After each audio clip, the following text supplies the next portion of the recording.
And all of this would not be available or possible if there would not be people who master data, who handle the juggling of data in an outstanding manner. And next keynote is all about digitalization in healthcare. And I'm glad that he is here. His passion is guitar playing, and his don't like is dishonesty.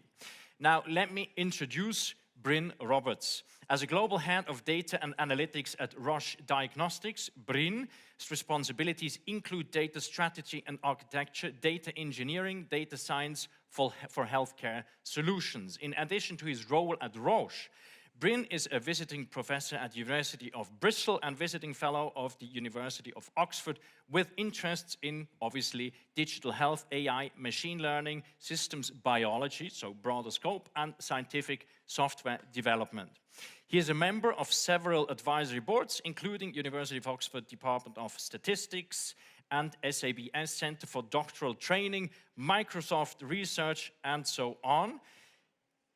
I'm very glad he is here. He deserves the same applause as Lucien has received. Ladies and gentlemen, give it up for Bryn Roberts.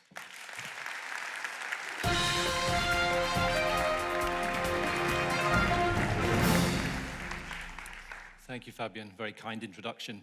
Now, I'm standing in the shadow now of Lucien, who's done a beautiful job of describing an inspiring word of digitalization in healthcare. So I'm going to pick up the topic and maybe step back a couple of steps during the course of this presentation.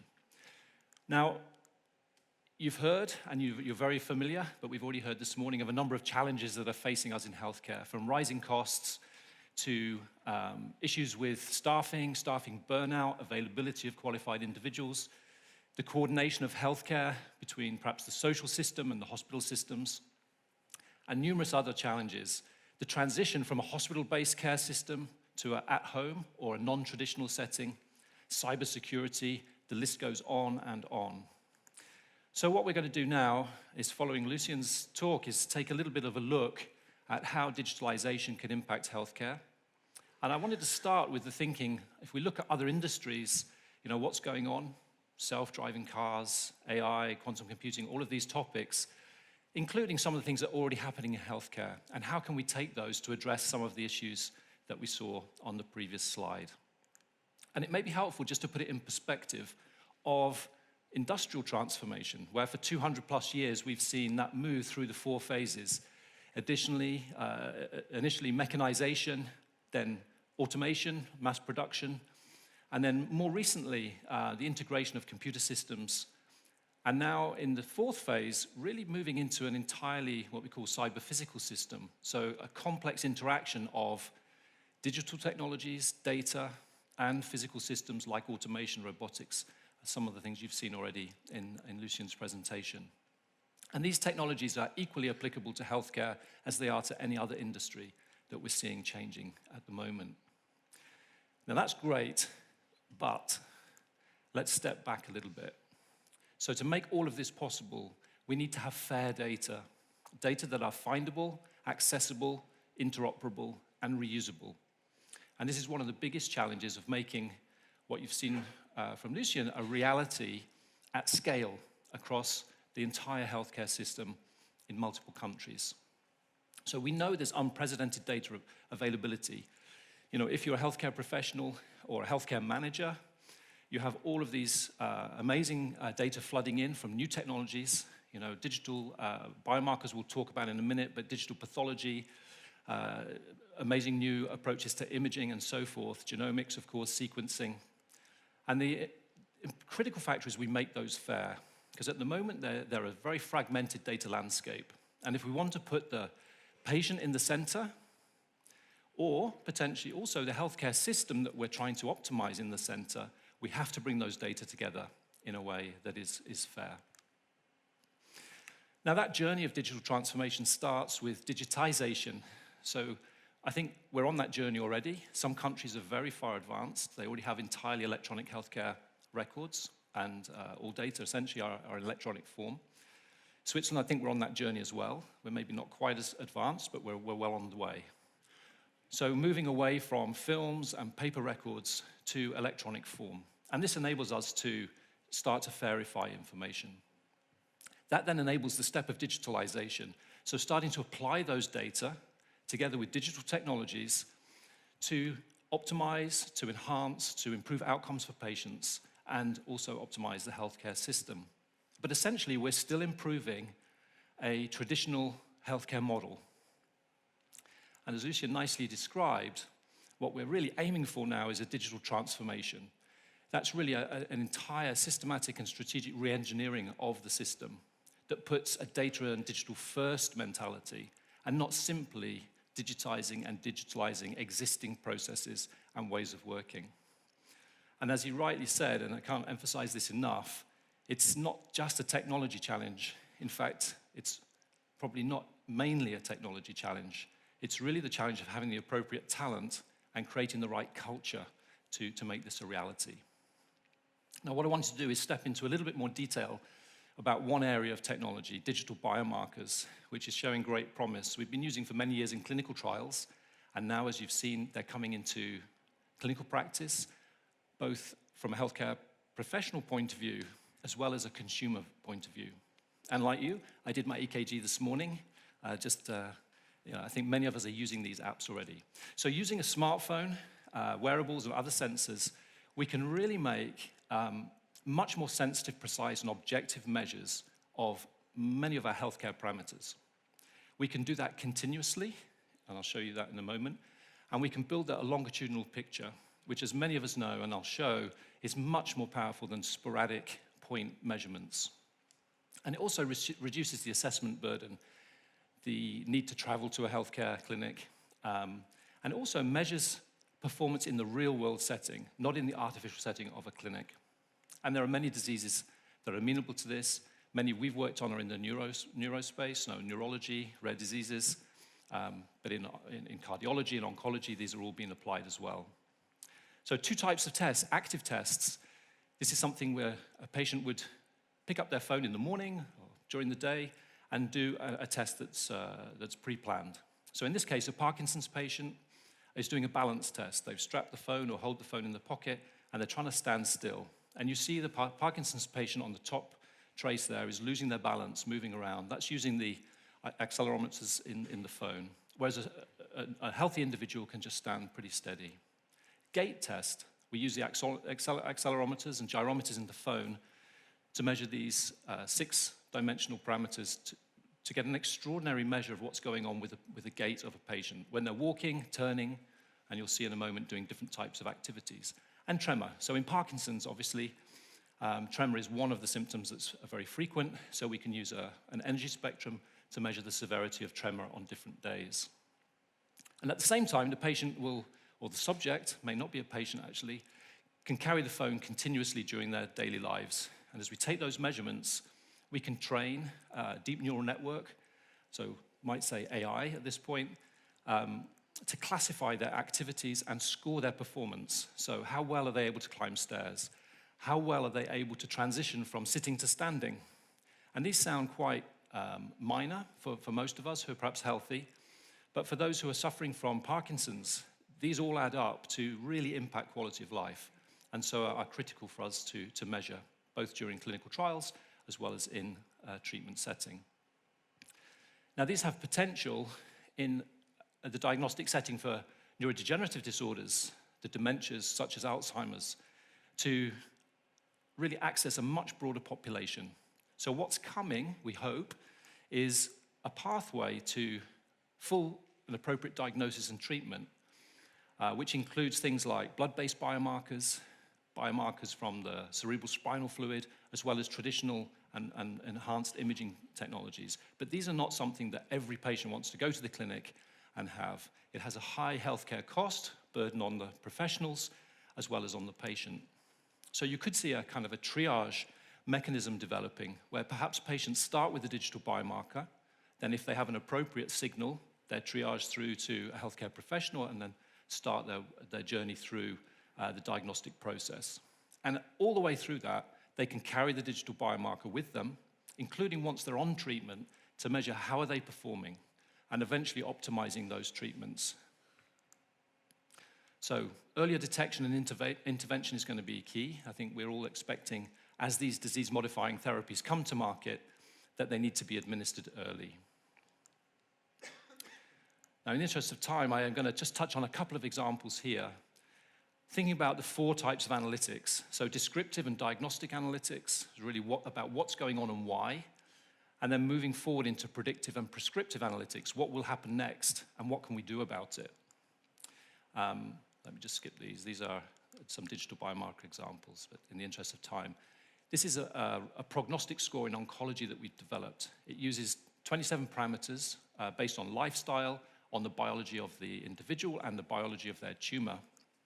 And it's highly predictive of overall survival. And what's interesting with these types of scores is if you measure them over time, the change in those scores is also highly indicative of outcome. So these are data from 10,000 plus subjects from clinical trials who've had immunocancer therapy. And we can see here from what we call the delta prognostic score that we can predict pretty early on whether these patients are going to have progressive disease, stable disease, or some form of response to treatment. And then finally, an example where in ophthalmology, looking at retinal disease, we've used machine learning and AI to predict the progression of disease in the affected eye as well as the contralateral eye, the unaffected eye potentially. And we can look at progression over a course of 6 months, 12 months, 24 months. And also with a similar kind of model, we can predict whether patients are likely to respond to certain types of treatment, like anti-VEGF treatment. So here you've got both predictive and prescriptive elements of analytics coming in. We know what's likely to happen, and now we know what's likely, in this case, perhaps the best intervention, or perhaps an intervention not to try with this patient.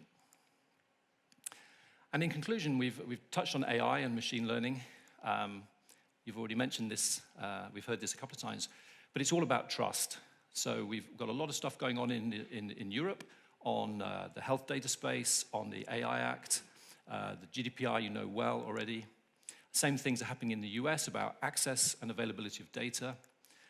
And then we're doing a lot of work to make sure when we do apply AI in the healthcare setting that we do that in a trustworthy way, that we're ethical and reliable in our applications. And I leave you with this thought. We're often asked by physicians, is this kind of digitalization AI going to replace me?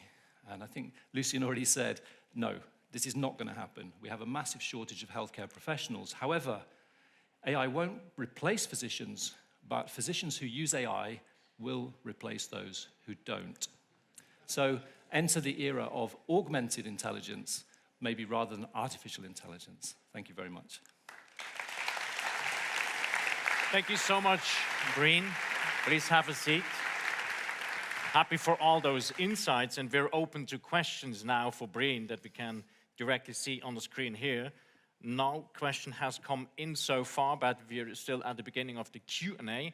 Now, in the beginning of your talk, you mentioned talent and culture to make it happen. Now, is currently the wrong culture or the wrong talent at work? How would you set your diagnosis here? That's a great question. I think as in most organizations and systems, it's a combination of both. And so culture is, as we know, remarkably difficult to change. You know the famous quote, culture eats strategy for breakfast. Strategy is a leader, but to change culture, it's a really long and hard process. And to bring catalysts in, so by talent, of course, you need people with the technical and emotional skills, teamworking skills, and so on, but also the ability to catalyze. Are these people who can catalyze change around them? So that's just, a couple of examples. So people who can foster change and inspire others around them. Exactly. And maybe conflicting the current culture at whatever hospital there. Exactly. So do you have a good example of a hospital that you would take, this is the gold standard so far you've come across? I wouldn't say I have an example of a gold standard, although we heard a couple of nice examples from Lucien, but I think we have had very disappointingly some very poor examples. So I just think of the UK with care for pregnant mothers and young babies. We've just had a series of hospitals who have reported out very unsatisfactory and devastating results. And many of the factors are related to culture and behavior. Things like speak up, ability for junior staff to challenge senior staff, and the like. And guess what? We've 2 questions that came in, and I start with the first one, so one after the other.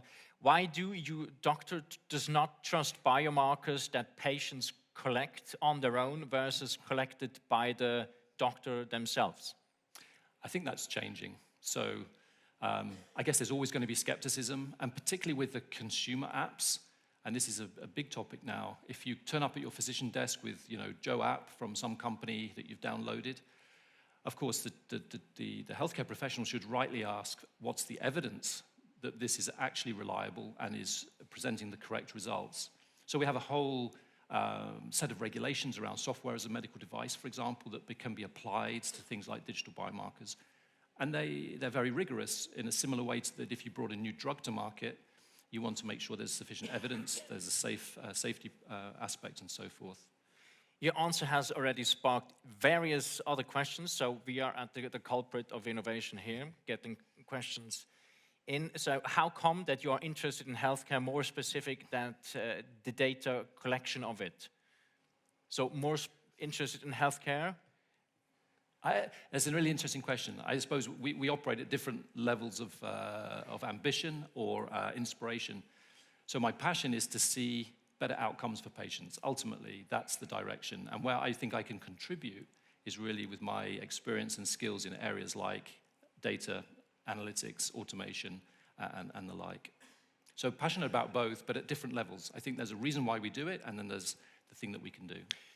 Another question that really nails maybe reluctance why people are not really going into the digital space. It says, how can we ensure that the accuracy of self-collected data is given? Yeah, so that's back to, I think, the question before, which was, as these things are delivered, they need to go through rigorous evidence and assessment. And then if they do apply AI or machine learning and deep learning type approaches, those things need to be proven to be and certified to be trustworthy. And by that, I mean things like elimination of bias. So as we train our algo, and we have good examples here. We build perhaps tools in North America or in Europe where we have predominantly a white, reasonably affluent population. And then if we want to deploy those in India or Africa, there's a big question about, is this algorithm or model fair to those individuals who are using it in the future? And we have a whole process being built collaboratively on that across the industry. So the buzzword would be skewed data sets in that sense. Exactly, biased data sets. And it's not just about the obvious things like sex or ethnicity or smoking status, socioeconomic status. We heard already from Lucien that your socioeconomic status or where you live has a massive outcome. Well, we know that the way people access and interact with the healthcare system is massively different if they're in an educated and wealthy environment versus low education and low wealth status.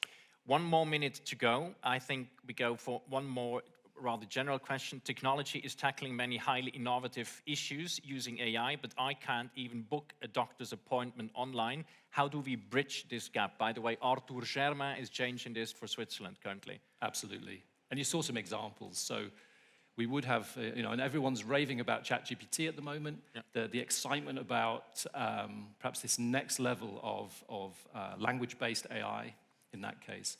And there would be a possibility to perhaps triage more patients through self-measurement or interactions with artificial or digital systems to free up a little bit the healthcare professional. But there's a massive cultural element to this. So in some countries, you simply go to the hospital. If you're sick or you feel you're sick, you go to the hospital. That's just what you do. In other countries, you go through a general practitioner, and others, perhaps more stoic, you wait at home for a couple of weeks, drink lots, take paracetamol, and hope you get better.